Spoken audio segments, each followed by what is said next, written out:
Good Monday evening, everybody. Welcome to the Steelers Game Day post-game show. I'm Mason Sapesky, your host, here with you. Sorry this was being filmed so late. We were at the game yesterday, a friend and I, and it was just, we didn't get home till really late. And so, yeah, I had studying and stuff like that to do for school, and I just didn't get time to film this last night. So here we are, filming it today. The Pittsburgh Steelers lost yesterday to the Jacksonville Jaguars at Acrisure Stadium by a final score of 20-10. This was a disappointing loss in multiple regards. To the most disappointing thing was losing Minkah Fitzpatrick and Kenny Pickett. Pickett might play Thursday night against Tennessee, from what I heard, but Minkah's already been ruled out, which is terrible and disappointing considering the fact that Will Levis had a good day yesterday for the Titans, and that's who we're facing in just 3 short days. So yeah, that definitely hurts. In terms of other stuff, Pickett, hopefully he plays. Those were both 2 bad injuries, and yeah, that hurt a lot. That's the number 1 reason this loss hurts. Number 2, officiating was pathetic yesterday. I can't believe how bad it was. I mean, we're to the point where officiating is really bad. Like, there hasn't been much good officiating anymore. I think it's getting worse and worse by the year, and I think we found a way to come up with stuff like AI, and I know I'm against AI and all the crazy stuff because I know AI is capable of a lot of crazy things, but one thing AI hopefully can do is make cameras so that we don't need referees anymore. My dad made that suggestion to me one day that we should be able to have robots or some devices or electronic device that analyzes the play and is able at that point to just do flags and all that. And yeah, it would be cool if they could get like a screen like that moves like the camera screen and with the play. And then if there's a flag, like how the most obvious example, and I'm going to use it, is at the eye test when you go for your eye check to your eye doctor, they like show you 2 images. Mine is of like a farm like way on or a hot air balloon way out in the middle. And then after that image comes up and you see it, like they ask you to keep staring at it, and then they like poof, like it's a little poof and it goes right into your eye. They should do something like that. They have screens that identify the plays, and if there's a flag, they have like a little hole or something that like the penalty flag, the yellow marker would just go poof right out of it. And then for coaches' challenges, you ask the coaches should have a remote control, like when they want to challenge it, and then ask the thing to come over to them and push challenge, and then the refs, and then the screen would announce the challenge, and then it would poof out a red challenge flag. So that would be kind of cool if they could do that, because at this point, modern day referees are not the best, and we all know that. That's just our idea, and maybe someday it'll come to reality. The offense, I don't think was great yesterday, but I don't think there was a lot of things that happened terribly. I mean, the one thing I was upset about was the ETN play, how we missed that. At first we had him contained very well, and we did an amazing job of containing Travis Etienne at first, but as the game went on, things went worse and worse. He just went off. I mean, he's their secret weapon, and I remember people saying about not the fact that they're saying how bad it was in the draft, how we passed on Travis Etienne for Najee Harris. It may look bad on paper, but here's the thing. It probably looks bad on paper that the Jets passed on Jamar Chase for Zach Wilson. It probably looks bad on paper that the 49ers passed on Jamar Chase for Zach Wilson, or for Trey Lance. And it probably looks bad on paper that the Atlanta Falcons passed on Jamar Chase for Kyle Pitts. I'll tell you something.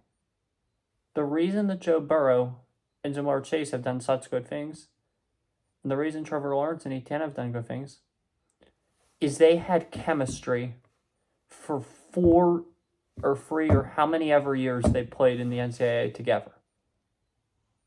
You build chemistry when you're in college. And that's the thing about, you obviously know I do my Whippeal high school football vlogs and stuff like that. That's the thing like they stress. I was in this one political action class at my school. It's called Project 18. It's actually celebrating its 50th anniversary this year, so definitely support them if you can, if you live in the Hempfield area school district. But I remember we had school board candidates last year for the primary come in and talk to us. And one of the questions was about that I got to ask was about our athletics. And one of the questions I ask a lot of people, either running for school board, trying to take control of a high school athletic program, or just involved in high school athletics in general, is how can we improve our teams, our athletic teams? And one of the most common things they say is we have to build a strong youth program. There is a reason they say that. We have to build a strong youth program.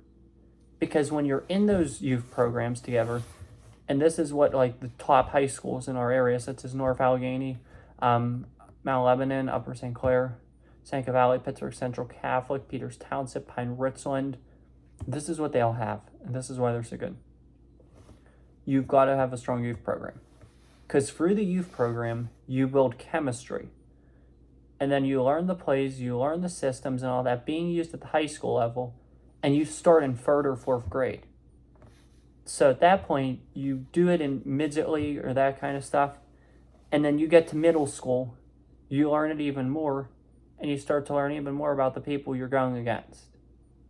Then once you get to high school, you typically, the way they used to do it was they had 9th grade for freshmen, junior varsity and varsity. Now it's just JV and varsity. Some schools still might have 9th grade teams. I don't know. I know Hempfield doesn't, but you learn that for junior varsity and you work it for junior varsity. And by the time you get up to varsity, Friday Night Lights, you're proficient at it and you're very good at it because you worked on it and you knew it for 7 or 5, 6, 7, 8 years. And that's the thing about Burrow and Chase, Hurts and Devonta Smith. I think they played together. I think so, yeah. For a couple of years at Bama. Or did they? I think so. Tagovailoa and Waddle. And these two, Lawrence and Etienne. They have that chemistry. They have that chemistry. Obviously, they didn't go to high school together. They didn't build up that chemistry for 8, 9, 10 years. But they learned it in college. They worked together in college. And they know each other. And they know each other's strengths. And they know each other's weaknesses. And the coaches know the same thing. And that's why it works out so well. So no, I don't think it was a draft mistake to take Najee Harris over Travis Etienne Jr. because of what I just said. And I know I was wrong on this. One of the prospects in the draft that I was so wrong on was C.J. Stroud. At first I thought there was no chance of him succeeding in the NFL unless he was drafted to Houston and they traded up or made some kind of trade up or did whatever and drafted Jackson Smith and Jigba, who's with Seattle now. C.J. Stroud did end up in Houston. He did not have Smith and Jigba as his teammate. And he's doing very well, so that's where I missed. I'll admit I missed that. I think that's mostly because of coaching, as I said in my post-game show when we lost to Houston. Or last loss, actually. But anyway, C.J. Stroud. There's a reason that I picked Jackson Smith and Jigba. He was not rated top receiver in the class. A lot of people rank, I think he was the first receiver taken, though, I think. Originally, I had Quinn Johnston ranked number 1. And Zay Flowers ranked number 2. The point being is, I picked him for a reason. Because they knew each other. They had that chemistry together. And now, they bring that chemistry to the next level. Jacksonville picked Travis Etienne Jr. for a reason. They had a running back. His name was James Robinson. He was coming off a really good year. And I know this because I had him in fantasy during his prime in 2020. They didn't need a running back in the draft. They drafted a running back, Travis Etienne Jr., for a reason. Because he had chemistry with Lawrence. Cincinnati drafted Jamar Chase for a reason. Because he had chemistry with Burrow. So no, the Steelers did not make a draft mistake in that regard. I think they've made a lot of draft mistakes, but not in that regard.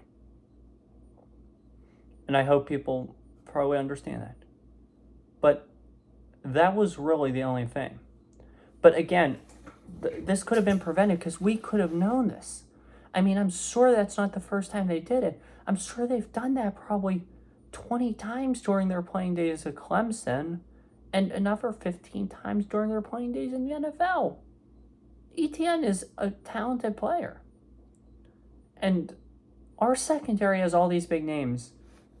Patrick Peterson, Joey Porter Jr., Levi Wallace, KZ.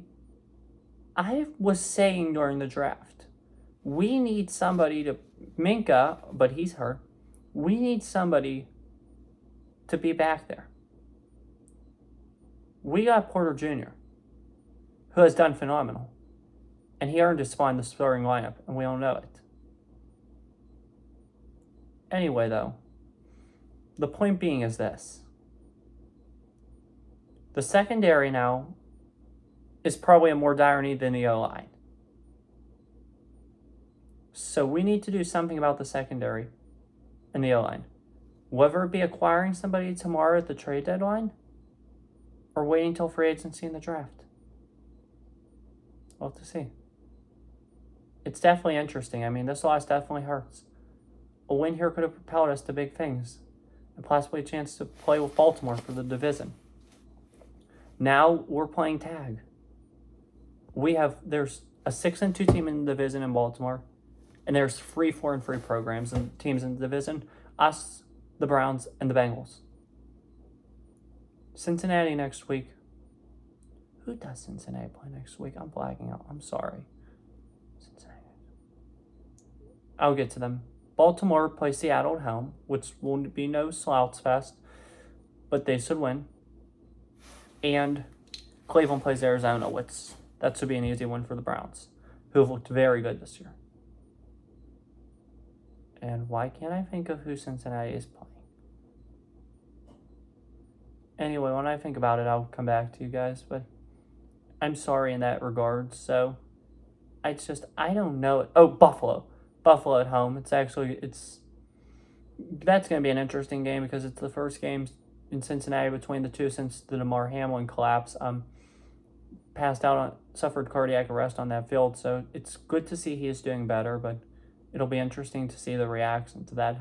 So, we'll have to see. It was a very sad night, that night in Cincinnati, so, yeah, hopefully he continues to rehab because he's been such an impressive story.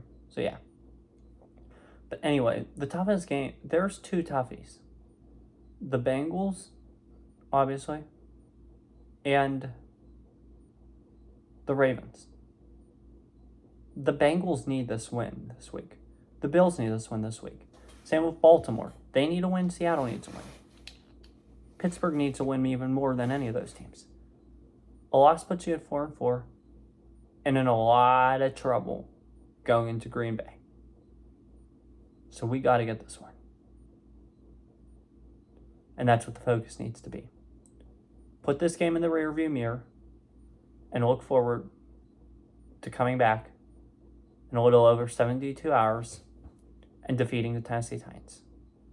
Now, before I conclude, let's just take a brief look real quick at our next opponent, who are, in fact, the Tennessee Titans. Mike Vrabel is the head coach of the Titans. First-year GM Rand Carthorne has done a tremendous job with the team. Drafting Peter Skoronski in the first round out of Northwestern. Traded up to get Will Levis out of Kentucky, one of my favorite prospects from the draft this year, if not my favorite. Beautiful arm, one of the best arms in the game. Reminds me a lot of Josh Allen.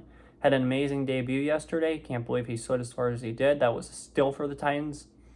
Looking good. We're going to have issues with him, unfortunately, I think, Will Levis. They have a dynamic running back duo, King Henry, on my fantasy team. Tyjae Spears, another prospect I liked out of Tulane. Done nothing but good things for the Titans. DeAndre Hopkins, Nick Westbrook-Akine. The tight end, I don't know how to pronounce his name. The line's looking better. Defense, Caleb Farley. They just did trade, though, Kevin Byard away to Philly. Caleb Farley, actually, unfortunately, his family had a tragedy. I think his dad passed away in a house fire in North Carolina, the home they own. So my thoughts and prayers are with his family. Just wanted to point that out and say that. But yeah, I mean, this Titans team is good. They might be 3-4, but they're on the right track now. I think they found their quarterback for the future, and it will be interesting to see how our defense is able to stop their quarterback of the future, who has one of the strongest arms in this league and is the next Josh Allen. Will we have Kenny? Hopefully. If not, it may be a rough night. But the Tennessee Titans are coming in Thursday night, 8:15. I'll have that pregame set up for you Thursday morning, and sometime Friday I'll try to do the postgame. So it won't be Thursday night or early Friday morning because of my class schedule, but I'll try to have that postgame set for you at some point Friday. So anyway, I'll see you in just a few short days Thursday. Have a good one. Take care. Stay safe. Enjoy yourselves. Pray for Israel. And as always, peace. See you Thursday.